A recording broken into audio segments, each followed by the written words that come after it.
Let's start out with sun compatibility. So this is what everyone's familiar with. Does your sun sign, does my sun sign, do they seem to get along with one another? Do they share an element, or are they in complementary elements? Or are they in elements that are not complementary, right? Does my air perhaps erode your earth, okay? Or does my fire perhaps evaporate your water, So that's traditional sun sign compatibility. Now, how this works, I want you to look at some of the very best aspects in sun sign compatibility, in my mind and in my experience, are oppositions. I really, really like oppositions, especially in like a marriage partnership, because you're holding space, each of you, this sort of yin-yang thing. Okay, there's this natural north-south poles of a magnet, that kind of pull together. Now, you've got to look at each of the partner's suns. Now, everyone's sun, for the most, it is possible to have a sun that doesn't have any aspects being made to it, but most of us have aspects being made to our sun. If nothing else, the fact that it's going to be in a particular house, okay? But look at the aspects being made to each of the suns. Let's say you have one person, let's say we've got the opposite, we've got a Virgo and a Pisces, okay? But this Virgo, let's say that this Virgo has a square to Saturn. And let's say that this Pisces has some sort of a contact to Jupiter, okay?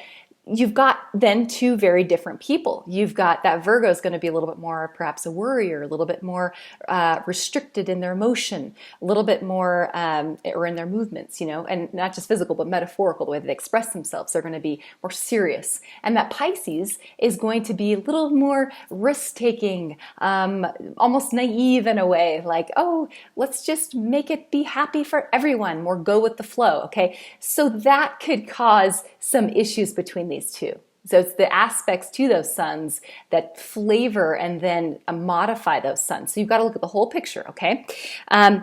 Also, if you've got trines, if you've got sun trines, and this is, you've watched any of the sun sign compatibility videos that I've done, when the sun is trined by another sun, there is your life force, your general sort of vibe, the way you do things, the way you are, just it harmonizes with this other person.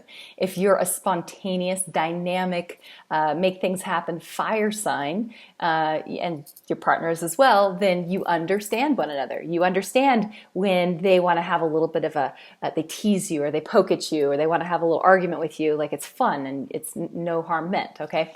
You understand when they want to spontaneously call you up late at night and get together and hang out. It's a fire sign thing. Now, with that, you've also got to remember, see, back to our little Virgo Pisces thing. So let's make this about a Sagittarius and Gemini, okay? So we've got this fire Sagittarius. Let's say the Sagittarius has a square, or has let's say even a conjunction with Saturn, okay? That's going to make that Sag less saggy, less optimistic, less expansive, and it's going to make them a little more serious, a little bit more acerbic in their personality. Okay, that Gemini, if we've got the Gemini who's got some sort of an aspect to Jupiter, then you've got a very excitable, optimistic, always trying something new. It's just like Gemini on rocket fuel, okay? So this combination's not the best. But if you have both of these signs, both of them making some sort of contact to Jupiter, then you've got people that really understand one another. If you've got a Sagittarius, and let's say you've got an Aries who is, and both of these have Saturn, okay? So they're both fire signs, but they both have a bit more of a serious expression of their personality. They restrict themselves more. They're not quite so quick to take action. They tend to think about things more. Then they will understand one another better, all right? So just as a general sun sign compatibility, it is ideal, it is very nice to have oppositions. It's nice to have conjunctions, so being in the same sign, and it's nice to be in signs that are the same element. It's also nice to be in those complementary elements, okay? So, but that being said, you can have someone who is an earth sign and someone who's a fire sign. If other things in their chart, you could have, let's say, for example, you've got a Taurus, okay? We've got a Taurus that has a lot of Jupiter, a lot of fire, a lot of energy, maybe they've air signs and whatnot, and their personal planets. You then match them with let's say a Leo. Leo's kind of more earthy and fixed, even though they're fire sign. Match them with a Leo who has, I don't know, has got Saturn to their sun, or they're a little bit more serious, a little bit more somber. Actually, I don't really like that combination.